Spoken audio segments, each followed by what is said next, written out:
వెళ్ళినానని. కానీ అదే ఏఆర్ రెహమాన్ గతంలో హిందూ ధర్మంలో ఉండి మతం మారిన తర్వాత ఉన్నటువంటి వ్యక్తి. మేము ఇక్కడి నుంచి మేము ఒక సనాతన హిందువులుగా లేదా అయ్యప్ప శక్తిగా అయ్యప్ప భక్తులుగా మేము ఇలా రామ్ చరణ్ నుంచే మన వేదిక నుంచే మన పత్రికా మిత్రుల ద్వారానే మేము ఒక సమాధానం అడుగుతా ఉన్నాము. ఆయన యొక్క మాటని గౌరవించి ఆయన యొక్క ఆలోచనని గౌరవించి మీరు ఖచ్చితంగా ఎట్లయితే దర్గాకు వెళ్ళిరో మీరు కూడా ఏఆర్ రెహమాన్ని తిరుపతి కానీ లేదా మీరు నమ్ముతున్నటువంటి శబరిమలకు తీసుకురాగలుగుతారా? లేనప్పుడు మీరెందుకు సనాతన ధర్మాన్ని అవమానపరుస్తున్నట్టు మాట్లాడడం సమంజసం కాదు. ఆ చర్యలు సమంజసం కాదు. మేము దీన్ని తీవ్రంగా ఖండిస్తా ఉన్నాం.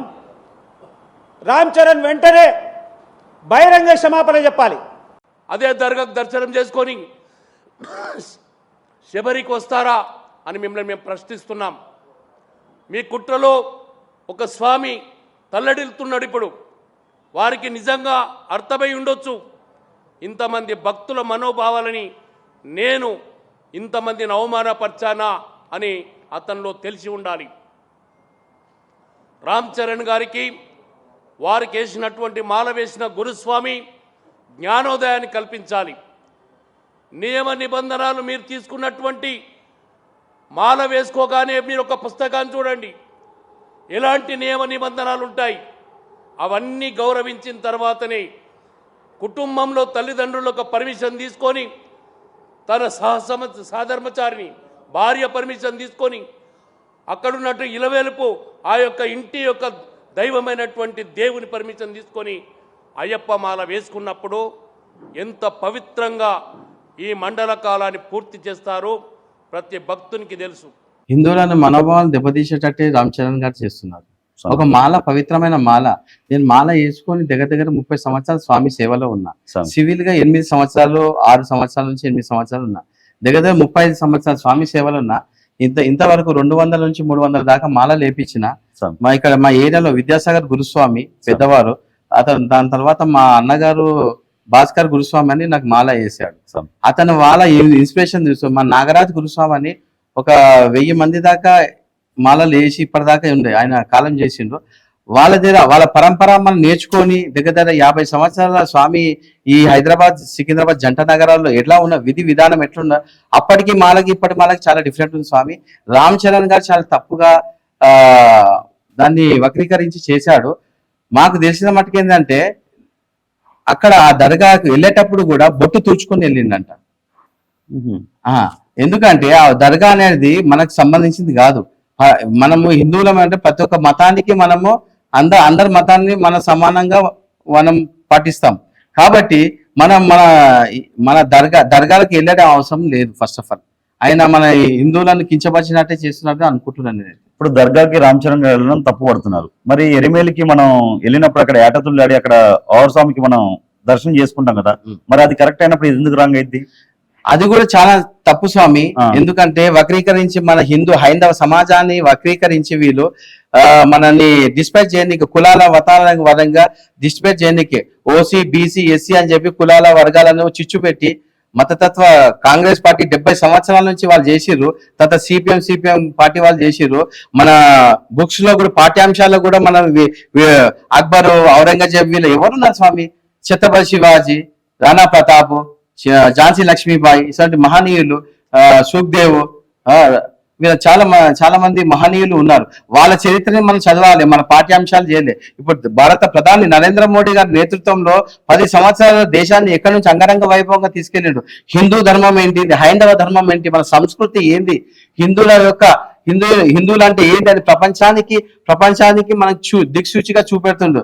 మనకు హిందువుగా పుట్టినందుకు మనం గర్వించాలి.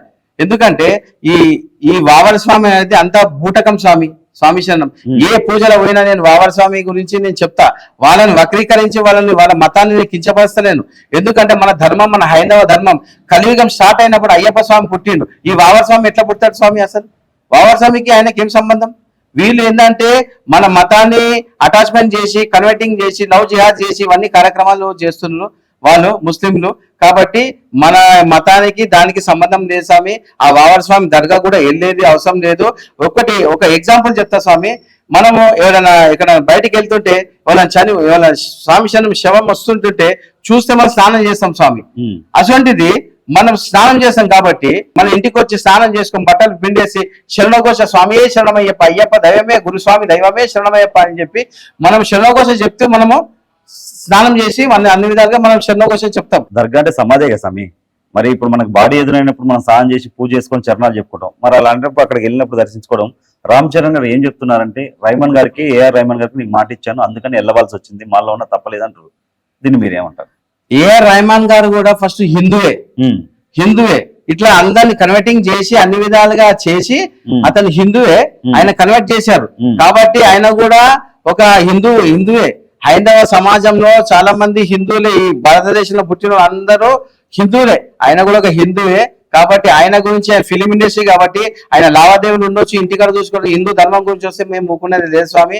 రామ్ చరణ్ గారు తక్షణమే క్షమాపణ చెప్పాలి. దర్గా పోయినా కానీ ఎక్కడ పోయే అవసరం లేదు. నువ్వు మాల వేసుకున్నావు, నువ్వు ఇండివిజువల్ గా నువ్వు ఏమైనా చేసుకో. అయ్యప్ప స్వామిను నువ్వు కించపరిచినట్టు చేస్తున్నాడు. నేనైతే నాకు చాలా బాధ అనిపిస్తుంది, దీన్ని నేను ఖండిస్తున్నా స్వామి. ఎర్మేలి ధర్మశాస్త్ర దగ్గర పోతులు కదా, అక్కడ అసలు పోవద్దు స్వామి. అందరికి విజ్ఞప్తి, అయ్యప్పలకు శాస్త్రాంగ నమస్కారం చేస్తున్నా. మన హిందువులను కించపరచడానికి చేస్తున్నారు.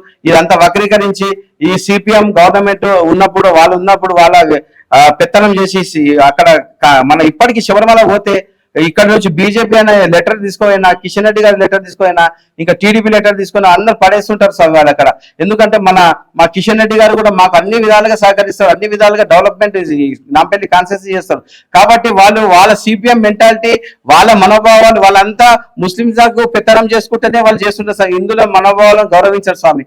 ఎందుకంటే ఆ వావర స్వామికి మనకు సంబంధం లేదు సార్. ఎవరు వావర స్వామి దగ్గరికి వెళ్ళే అవసరం లేదు కూడా. ఇంకోసం మీరు వెళ్ళవలసిన అవసరం లేదని చెప్తారు. మరి ఎందుకు స్వామి ఇప్పుడు మాలేసుకున్న మనకంటే ఇంకా చాలా సీనియర్ గురుస్వాములు చాలా మంది ఎందుకు ప్రతిసారి కన్యాస్వామి మాలేసుకున్న కన్యాస్వామి ప్రతి ఒక్క స్వామి ఎరిమేరికి వెళ్ళాలి, అక్కడ ఏటతుల్లి ఆడాలి, ఓవర్ స్వామిని దర్శనం చేసుకోవాలని చెప్తుంటారు. ఎందుకు మనలో మనకు ఐక్యమత ఎందుకు లేదు? ఎందుకు ఇలా చేస్తున్నారు స్వాములు? మరి దీని గురించి కూడా ఒక నాకు చెప్తున్నా. షిరిడి అనేది సాయిబాబా అనేది ఒక గురువు అంతే, ఒక ముస్లిం సంబంధించిన వాళ్ళే ముస్లిం మత పెద్దలు చెప్పారు. కాబట్టి మనము దానికి వేల కోట్ల రూపాయలు దానికి డబ్బు వస్తుంది. తిరుపతి తర్వాత సెకండ్ పొజిషన్ హైయెస్ట్ ధనంలో ఉన్నది షిరిడి సాయిబాబా. కానీ అయోధ్యలో రామ మందిరం కట్టినప్పుడు ఒక్క రూపాయి కూడా ఇవ్వలేదు స్వామి. దాని ట్రస్టీ మెంబర్స్ అంతా ముస్లింస్. మనం ఎంత పిచ్చి వాళ్ళం ఉన్నాం. ఇంకా సాయిబాబా సబ్కా మాలిక్ ఏక్ అని చెప్పి అన్ని మతాలను మనం హైందవులము, అన్ని మతాలను, ముస్లింలను, క్రిస్టియన్లను అందరినీ మనం కలుపుకుంటూ మనం పోతున్నాం. మన సమాజం ఎక్కడ పోతుంది? ఇప్పుడైనా హిందువులారా మేలుకోండి, అయ్యప్ప స్వాములారా మేలుకోండి, మన ధర్మాన్ని మనం పాటించాలి. వావర స్వామి సమాధి దగ్గరికి పోవద్దు స్వామి. ఇక్కడ ఏదైనా చూస్తే మనము స్నానం చేస్తామో అక్కడ పోయి ఆ దర్గా బొంద చుట్టూ మనం దిగుతున్నాం. తప్పు స్వామి. స్వామి శరణం. నా ఉన్న 30 సంవత్సరాల స్వామి సేవలో ఉన్న నా యొక్క గురుస్వాములు కూడా చెప్పారు, వేద పండితులు కూడా చెప్పారు, అక్కడ పోవద్దు స్వామి. దీన్ని మనం బహిష్కరించాలి. స్వామియే శరణమయ్యప్ప.